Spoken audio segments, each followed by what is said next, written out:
नमस्कार विद्यार्थी मित्रांनो, आपण आज इयत्ता 4थीच्या स्कॉलरशिप परीक्षेचा गणित विषय अभ्यासत आहोत. इयत्ता 4थी व 7वीच्या स्कॉलरशिप परीक्षेच्या संपूर्ण तयारीसाठी चॅनलला लाईक आणि सबस्क्राईब करा.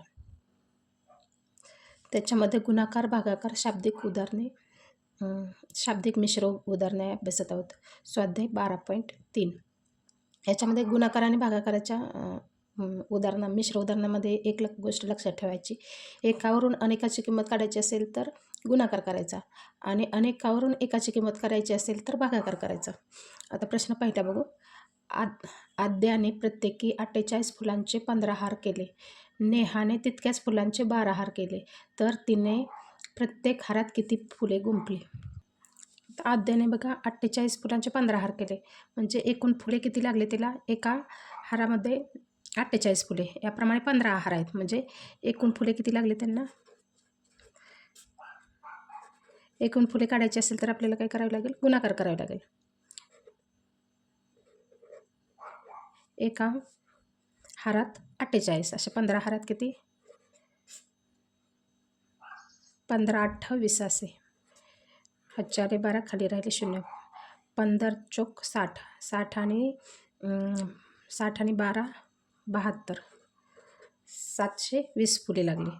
आता तितक्याच फुलांचे, नेहाने तितक्याच फुलांचे 12 हार, तितक्याच फुलांचे म्हणजे 720 फुलांचे 12 हार केले तिने.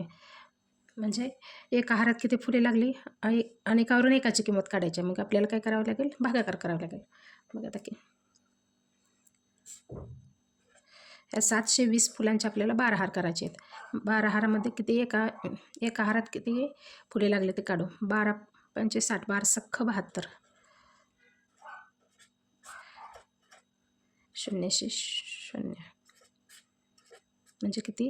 60 फुले लागले. प्रत्येक हारात किती फुले लागले? नेहाला 60 फुले लागले. आता प्रश्न दुसरा बघा. 8 जणांच्या रेल्वे तिकिटासाठी 992 द्यावे लागतात. त्याच प्रवासाची 14 तिकिटे काढण्यासाठी किती रक्कम लागेल? आता 8 जणांना 992, तर एका व्यक्तीसाठी किती लागेल? त्यासाठी काय करावं लागेल? भागाकार करावं लागेल. अनेकावरून एकाची किंमत काढायची, भागाकार करायचा. 8 1 8, 8 2 16,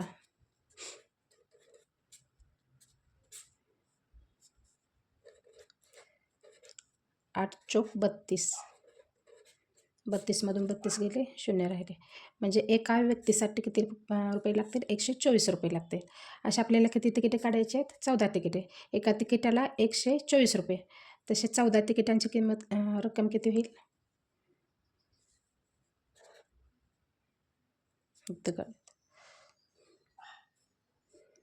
14 तिकिटांची रक्कम बघा. एकाला 124, एकावरून अनेकाची किंमत काढायची, गुणाकार करायचा. 124 गुणिले 14, 14 चोक 56, 5 खाली राहिले 6, 14 2 28, 28 आणि 5 33, 14 1 14, 14 आणि 3 17, 1736, 1736. पर्याय क्रमांक 3 योग्य. श्रीधरने दरमहा 245 प्रमाणे 36 हप्त्यांत पैसे देऊन एक धुलाई यंत्र खरेदी केले. जर त्याने 36 हप्त्याऐवजी 30 हप्त्यात धुलाई यंत्राची किंमत चुकती केली असती, तर त्याला किती रुपयांचा हप्ता द्यावा लागला असता? आता बघा, दरमहा किती दिलेत? 245, असे 36 हप्त्यात दिलेत. म्हणजे एकूण धुलाई यंत्रासाठी एकूण किती रक्कम लागली? एकूण रक्कम काढायची असेल तर काय करावं लागेल? एकूण रक्कम दरमहा किती लागले? 245, असे किती हप्त्यात? 36 हप्त्यात. गुणाकार करावा लागेल एकूण रक्कम काढण्यासाठी. आता बघा, 6 पंचे 30, 6 चोक 24, 24 आणि 3 27, 2, 3 2 6, 6 2 12, 12 आणि 2 14. आता इथं 3 5 15, 1, 3 चोक 12 आणि 1 13, 1, 3 2 6 आणि 1 7, 7 आणि 5 12 ह्याच्याला 1 8 8,820 रुपये. म्हणजे त्याची एक धुलाई यंत्राची एकूण रक्कम किती? 8,820 रुपये. आता आपल्याला 36 ऐवजी 30 हप्त्यात ही रक्कम करायची आहे. त्यासाठी काय करावं लागेल? भागाकार करावा लागेल.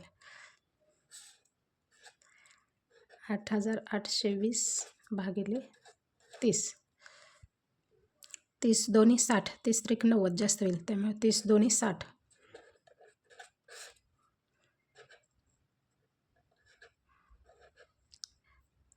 30 9 3 9 27 म्हणजे 30 9 270.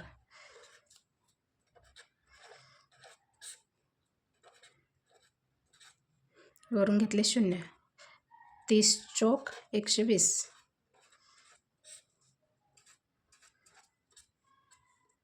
म्हणजे 230 हप्त्यामध्ये 30 हप्त्यामध्ये जर पैसे आपल्याला 8,820 रुपये ही करायचे चुकती करायची असेल तर दर महिन्याला हप्ता किती पडेल? आपल्याला 294 रुपयाचा हप्ता पडेल. 294. पर्याय क्रमांक पहिलाच योग्य. एका खोक्यात 6 सफरचंदे याप्रमाणे काही सफरचंदे 72 खोक्यात भरली. जर ही सफरचंदे एका खोक्यात 8 याप्रमाणे भरली तर ती भरण्यासाठी किती खोके लागतील? आता बघा, एका खोक्यात 6 सफरचंदे असे किती खोके भरलेत? 72. म्हणजे एकूण सफरचंदे किती भरले आपण 72 खोक्यात?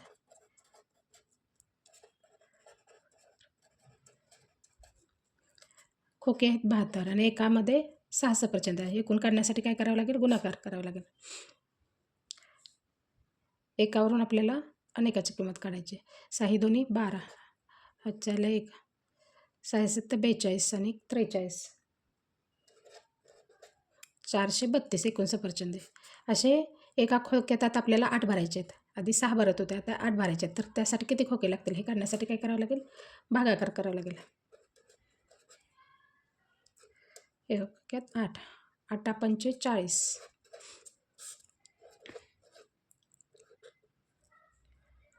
8 चौक 32.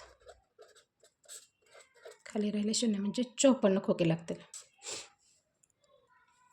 प्रश्न क्रमांक 5 बघा. एका सहलीसाठी प्रत्येकी 800 याप्रमाणे 50 जणांनी वर्गणी दिली. सहलीसाठी एकूण 36,000 खर्च झाले. उरलेली रक्कम सहलीत सहभागी झालेल्यांमध्ये समान वाटली तर प्रत्येकाला किती रक्कम परत मिळाली? आता बघा,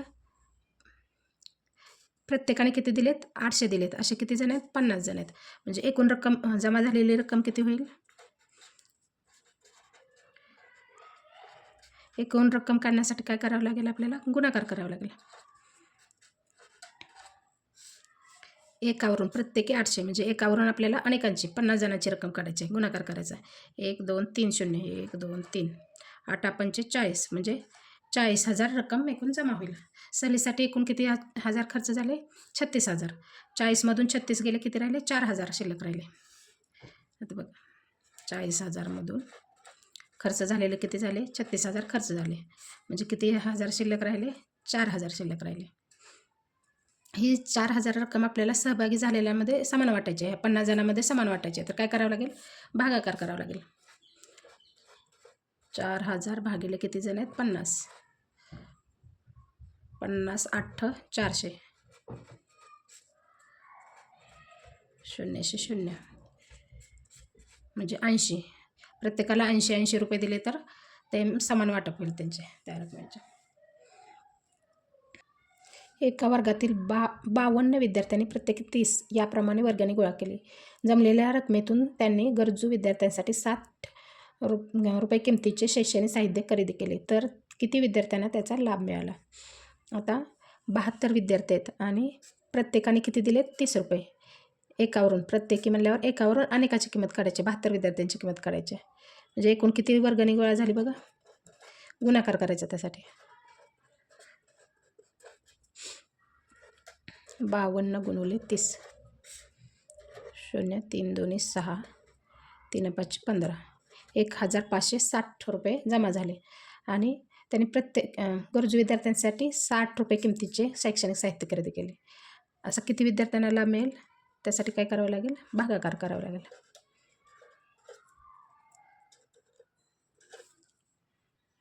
60 दोन्ही 120. 60 त्रिक 180 होते. 6 त्रिक 18 म्हणजे 60 त्रिक 180 ते जास्त होते, त्यामुळे 60 दोन्ही 120.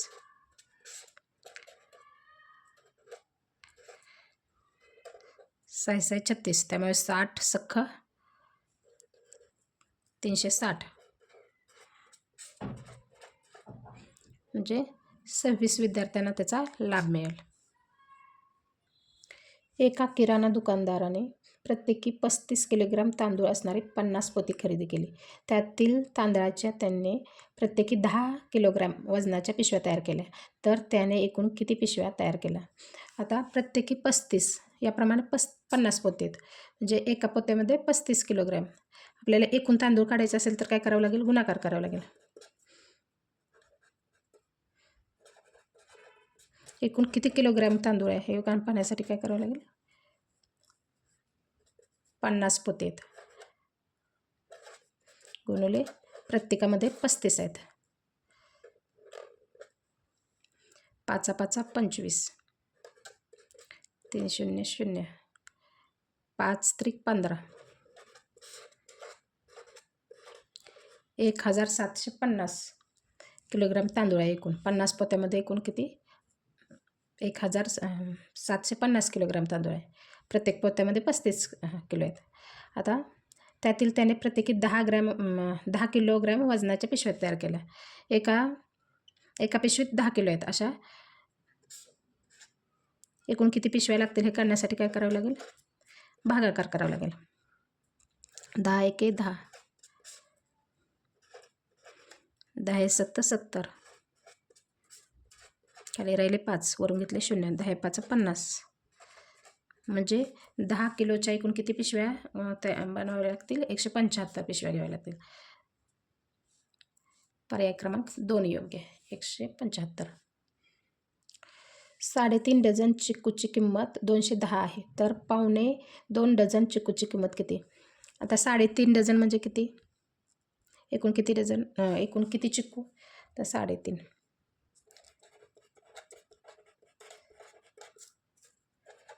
डझन. 1 डझन म्हणजे किती? 12. असे 3.5 डझन म्हणजे 3 डझन आणि वरती अर्धा डझन. आता 3 डझन म्हणजे 12 त्रिक 36 चिकू आणि वरती अर्धा डझन. 3.5 सांगितले. 3.5 म्हटल्यावर वरती अर्धा डझन. अर्धा डझन 1 डझनमध्ये 12. अर्धा डझनमध्ये किती बसतात? 6. 6 6 12 एकूण 42 चिकू. 3.5 डझन चिकूची किंमत किती आहे?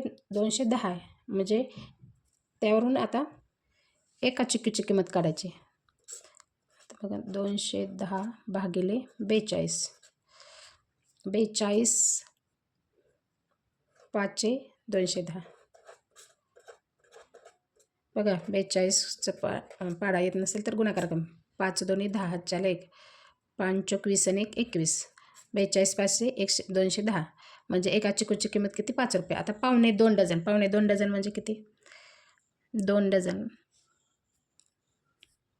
आता इथं करूयात आपण. 2.25 डझन म्हणजे 1 डझन आणि वरती पावणे म्हणजे किती? आता एका डझनाचे पाऊण भाग म्हणजे किती? एका डझनाचे 4 भाग करायचे. त्याचा पाऊण भाग म्हणजे 3 भाग. आता बघा 12चे 4 भाग केले किती? ते 3 डझन. 3 3 3 आणि 3 डझन नाही. 3 3 3 आता पावणे म्हणल्यावर पाऊण भाग म्हणल्यावर हा झाला पाऊण भाग म्हणजे किती? 9.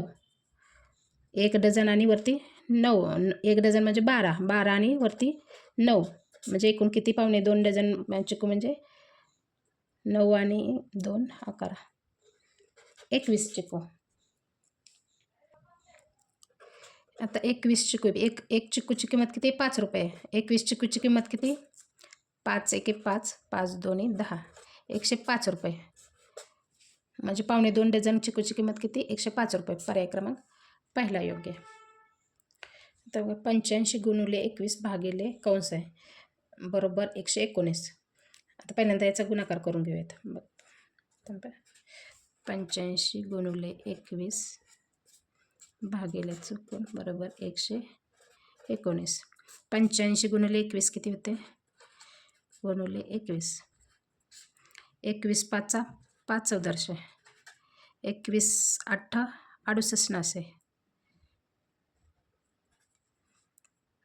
8 7 आणि 1 1785. आता बघा हे 1785 भागिले इथं गुणिले भागिले किती म्हणजे 119 येईल. आता हे चौकोनातली संख्या करण्यासाठी काय करावं लागेल. 1785 भागिले 119 करावं लागेल. आता बघा इथं 1785 भागिले 119. 119 का 119. 18तून 9 गेले, 9 राहिले, खाली राहिले 6. 6तून 1 गेले 5, 0 वरून घेतले 5. आता 9 शेवटचा अंक फक्त बघायचा. 9चा पाड्यात कितव्या क्रमांकावर 5 अंक येते बघा. 9 1 9, 9 2 18, 9 3 27, 9 4 36, 9 5 45 म्हणजे 5व्या क्रमांकावर. म्हणजे 119 गुणिले 5 करायचा म्हणजे शेवटी 5 येतं. 5 9 45, 5 1 5, 5 आणि 4 9, 5 1 5, 595 आले. 5 119 5 595. 595मधून 595 गेले किती राहिले. 0 राहिले म्हणजे पर्याय क्रमांक 4 योग्य आहे. असं तुम्हाला एवढा मोठा भागाकार जमत नसेल तर काय करायचं. 119ला प्रत्येक संख्याने ह्या प्रत्येक पर्यायाने गुणायचं. एवढी रक्कम आली 1785 रुपये आले. ज्या पर्यायातून येतात तो पर्याय बरोबर म्हणायचा. अशा प्रकारे आपला हा स्वाध्याय पूर्ण झालेला आहे. पुढील स्वाध्यायासाठी चॅनलला लाईक आणि सबस्क्राईब करा.